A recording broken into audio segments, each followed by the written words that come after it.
Hey everyone, welcome to this guide on how to recover a deleted channel in Telegram. Let's dive right in.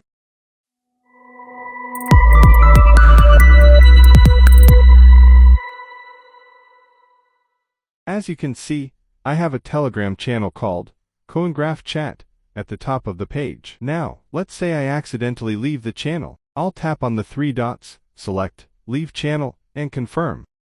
In just a few seconds, the channel will be deleted, but don't worry, you can easily recover it. Simply tap on the search button at the top right corner of the page. Now, type the name of the channel you want to find. For example, I'll type in Graph Chat, and there it is. I found the channel in the search results at the bottom of the search bar. All you have to do now is tap on the join button, and you'll be back in the channel, recovering the deleted channel effortlessly.